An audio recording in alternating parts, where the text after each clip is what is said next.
నమస్తే, welcome to Suman TV. నేను మీ యామ్ని. ప్రస్తుతం మనతో ఉన్నారు ప్రముఖ ఆధ్యాత్మికవేత్త జ్యోతిష్య రత్న శ్రీమతి కోనాల భాగ్యలక్ష్మి రెడ్డి గారు ఉన్నారు. అమ్మతో మాట్లాడి మనకున్న సందేహాల గురించి అడిగి తెలుసుకుందాం. నమస్తే అమ్మ. నమస్తే అండి. అమ్మ, ఈ సెప్టెంబర్ నెలలో అసలు వృశ్చిక రాశి వారికి ఎలా ఉంటుంది? పరిహారం ఏంటమ్మా? గణానాన్వా గణపతికం భవామహే కవిం కవీనాముపమస్రవస్రవం జ్యేష్ఠరాజం బ్రహ్మణస్పద ఆనశృణ్వన్నోతిభిస్సిద్ధసాదనం ప్రణో దేవీ సరస్వతి వాజేవిర్వాజనేవతి ధీనామవిత్రేవతు గణేశాయ నమః సరస్వత్యే నమః శ్రీ గురుభ్యో నమః. హరి ఓం. ఓం శ్రీ మాత్రే నమః. ద్వాదశ రాశుల వారికి సెప్టెంబర్ మాస ఫలాలు ఏ విధంగా ఉండబోతున్నాయో తెలుసుకుందామని ఇప్పుడు మనం అనుకుంటున్నాము.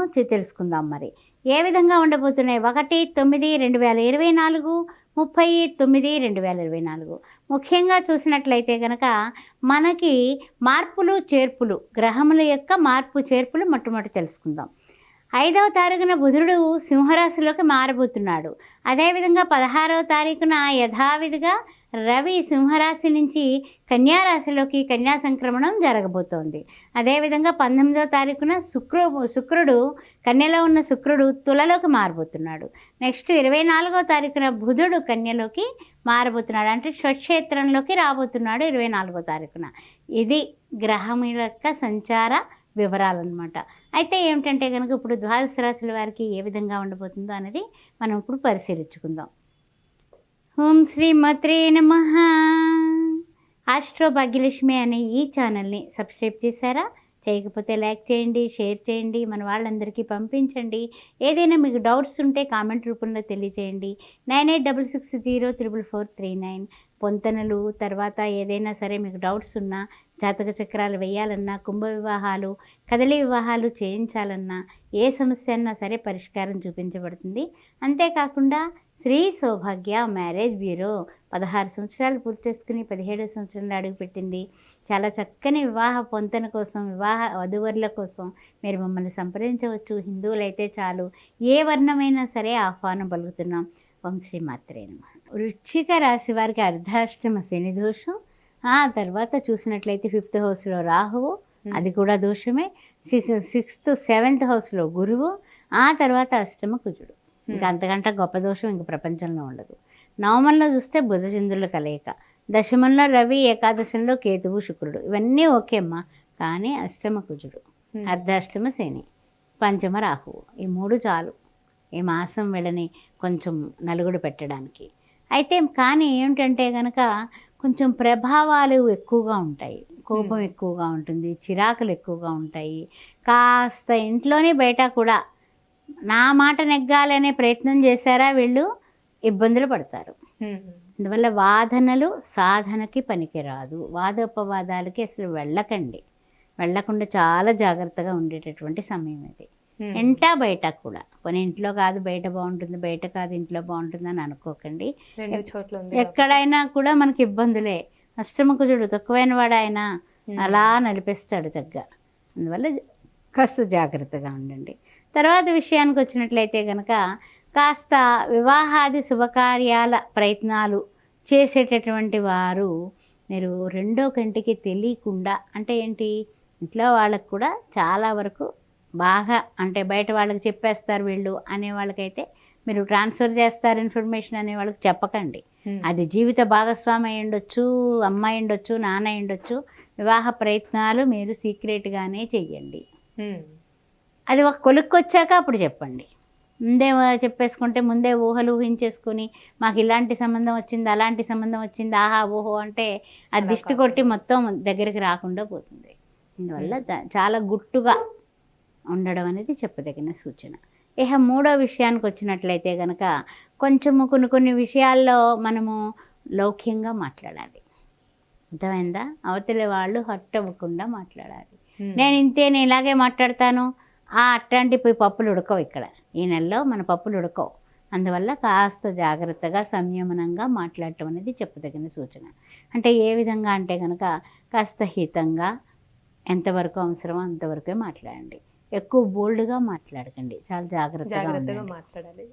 తర్వాత విషయం ఏంటంటే కనుక వృత్తి ఉద్యోగాలందు మాత్రం అమ్మ చాలా జాగ్రత్తలు ఉండాలి. వ్యాపారం కానీ, వృత్తులు కానీ, ఉద్యోగాలు కానీ, పాత్రికేయ మిత్రులు కానీ, సినీ టీవీ కళారంగంలో ఉన్నవాళ్ళు కానీ మాట విషయంలో పొదుపు చాలా మంచిది. అంతేకాకుండా కొన్ని కొన్ని విషయాల్లో వీళ్ళు పాపం ఏం అనకపోయినా వీళ్ళ మీదకి వచ్చి ఒక తుట్టలాగా నిందలు నిష్ఠూరాలు పడే అవకాశం ఉంది.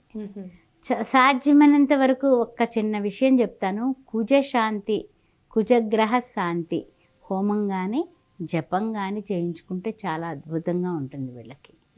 అది అంటే అందరూ చేయించుకోలేరు కాబట్టి మీరు చేయాల్సింది ఏంటంటే భూమిపుత్రుడైనటువంటి కుజుడికి ఇష్టమైన మంగళవారం పూట చక్కగా ప్రొద్దుట 6 నుంచి 7 గంటల లోపు మధ్యలో చక్కగా మీరు కుజగ్రహానికి సంబంధించి ఓం సాం శరవణ భవ, ఓం సాం శరవణ భవ అని సుబ్రహ్మణ్యేశ్వర స్వామి గుడికి వెళ్ళి 7 ప్రదర్శనాలు చేయండి. ఇదే మంత్రాన్ని అనుకుంటూ చేయండి.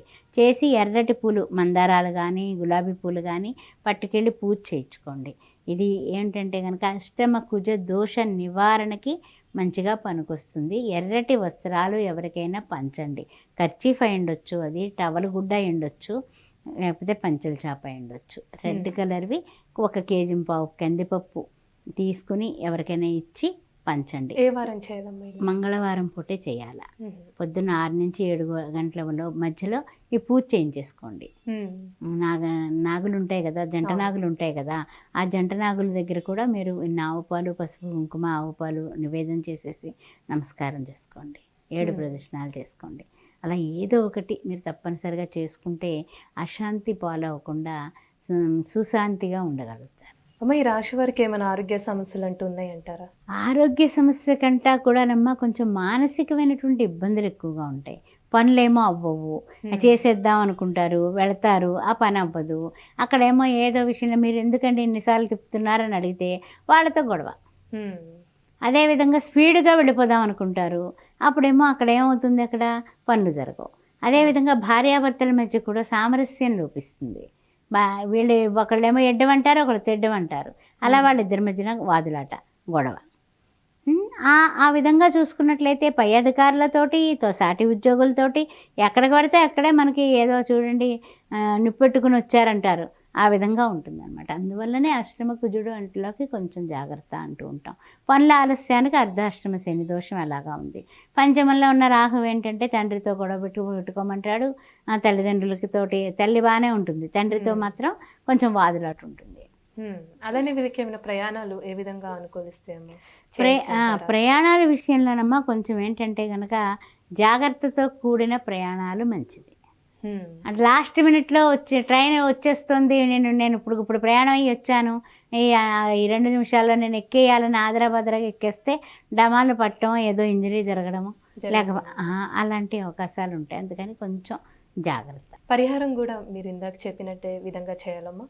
మంగళవారాలు చేయటం. ఆ తర్వాత ఏంటంటే కదా కుజ శాంతి కోసం ఎర్రటి వస్త్రాలు ధరించడం, మంగళవారం పూట ఇంట్లో కూడా పొగ వేయడం.